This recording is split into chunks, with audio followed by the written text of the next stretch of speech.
E agora, né, Baroni, você também comentou um ponto que eu sempre levo ali para os investidores, que é investir não tem que doer, não tem que Uhum, machucar, né? O ato de investir é você alocar o seu dinheiro ali, ter noção, né, da onde você quer chegar, entender os riscos associados àquela classe que você está se expondo, mas que te dê a tranquilidade para você seguir a sua vida, uhum, né?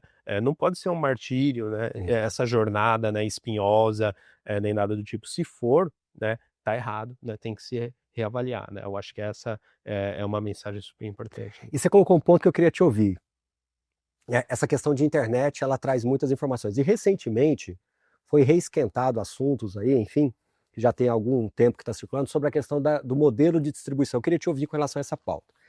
A questão do modelo de distribuição dos fundos imobiliários. Porque a gente sabe que o fundo imobiliário nasceu lá atrás, em 1993, com a lei 8668, e que trata de você distribuir 95% do resultado caixa. Uhum, Até hoje se fala, resultado caixa existe, não existe na contabilidade, enfim, mas fato é que foi criado dessa forma, que seja uma jabuticaba, mas foi criada e isso vem funcionando por mais de 30 anos, né? uhum, É...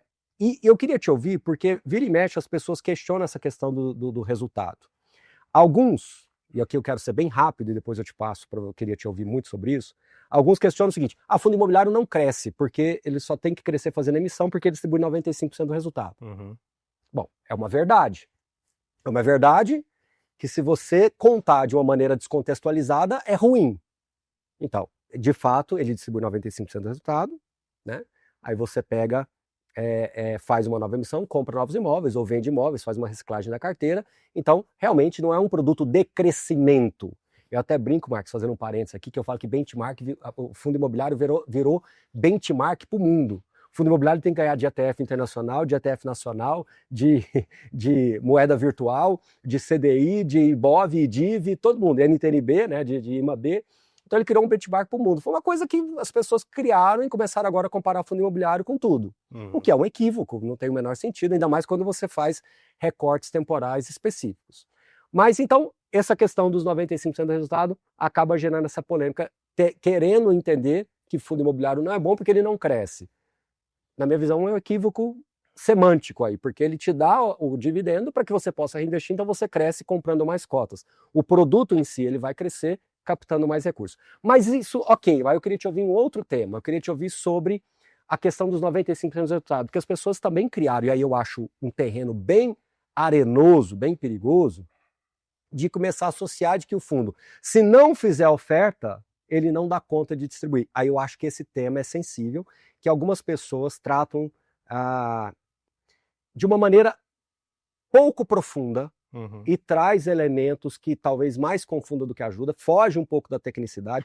Eu queria te ouvir um pouco, depois eu também acho que queria complementar, porque esse é um tema sensível, que vira e mexe as pessoas levantam essa questão. Tá, vamos lá. São vários pontos, eu vou comentando aqui, a gente vai trocando Perfeito. bola, né, que, caso eu deixe eu passar algum ponto. Mas, no seu ponto inicial, né, de fato, né, os fundos imobiliários eles são obrigados, né, por lei, para ter a isenção, né, de distribuir 95% do resultado caixa no semestre. Pô, você distribui 95% do seu resultado gerado no semestre, sobra muito pouco para você crescer. Uhum. Isso, assim, é aritmética básica, né. Por outro lado, a sua distribuição é bastante robusta, seu dividend yield tende a ser bastante elevado em função, né, desse payout, né, que a Uhum. gente chama, é bastante robusto. Agora, não dá para se esperar, né, que um fundo imobiliário, então, ele distribua ali, né, um yield, né, que seja em torno de 10% ao ano e cresça o patrimônio, né, a 10, 15% ao ano, né, porque aí você somando isso, né, um com o outro, Compondo isso, né? vai compondo ali 25% ao ano, nem os melhores fundos de investimento ali né, da história da humanidade conseguiram entregar isso de maneira Cada fundo imobiliário seria consistente. um Warren Buffett próprio, né? Exato, nem o fundo do Peter Lynch entregou 25% ao ano de maneira consistente. Acho que foi algo mais próximo de 19, né, que já é muito interessante. Então, é importante entender, né, que se sai de algum lugar, né, vai para outro, né? Então, Uhum. essa questão mais aritmética, e tudo bem, né? Cabe ao investidor, então, realizar os seus reinvestimentos se ele quer um produto que cresça, né, de maneira mais robusta o patrimônio dele. Então, esse é o primeiro ponto. Em relação às distribuições, né, que a gente, você levantou ali, né, essa discussão de que se discute muito hoje e de maneira muito superficial, de fato, no mercado, né, se a forma com que os fundos fazem essa distribuição é legítima ou não. A primeira coisa que a gente tem que ter muito claro, né, e assim, estou sendo bastante objetivo aqui, é que os fundos imobiliários são regulados pela CVM. Tá? Uhum. Então a CVM é uma parceira super importante do mercado que sempre está de olho, né, no que está acontecendo, sempre em benefício do melhor interesse dos cotistas. Tá? Então, se por vezes se tem alguma irregularidade, algum ponto, né, que levante dúvidas, a CVM, né, ela mesma, né, levanta esses pontos ali para que, enfim, o mercado corrija, né, os rumos do mercado. Tá? Então esse é o primeiro ponto. Não tem assim teoria conspiratória, né, em relação a esse ponto. Agora, né, os fundos imobiliários, eles estão crescendo muito rápido, eles vêm utilizando, né, recursos cada vez financeiros, né, cada vez mais complexos, né, e como, por exemplo, o caso de alavancagem, que a gente pode discutir aqui também no decorrer do nosso bate-papo, né, e que quando você utiliza esses recursos junto com um modelo de distribuição que foi definido lá atrás, né, na primeira lei dos fundos imobiliários, que se espelhou, né, nos REITs, ou seja, nos fundos imobiliários, vamos dizer assim, né, primos dos nossos lá nos Estados Unidos, traz de fato complexidade, né, nessas distribuições, né? Mas isso não significa que há irregularidades nos regimes de distribuição dos fundos imobiliários hoje, né? Então, o que eu vejo assim no mercado, e aí eu passo para você, que se discute muito, por exemplo, um fundo imobiliário de tijolo, né, que ele faz uma alavancagem, tá?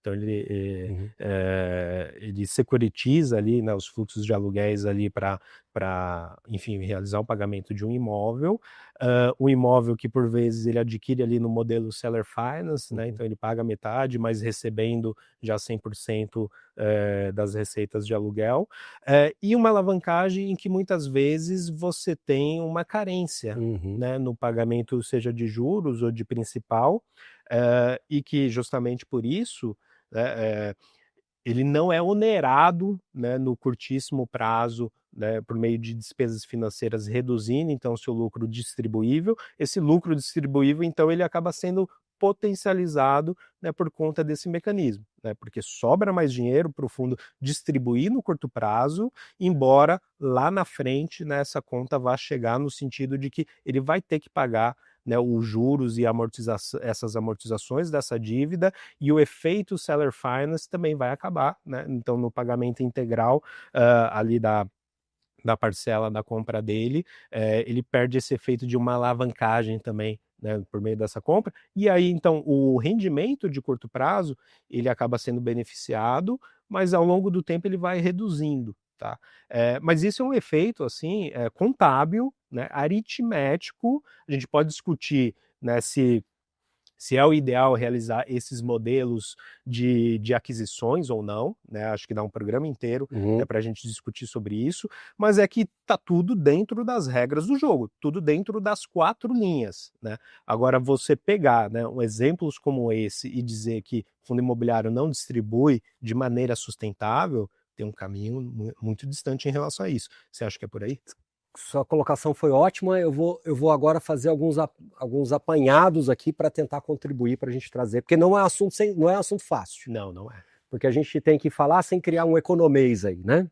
Exato. Mas eu vou tentar falar sem criar um economês. Então vamos primeiro saber distinguir aquilo que está sendo inflado e daquilo que é uma fraude. Exato. Existe uma distância hercúlea aí.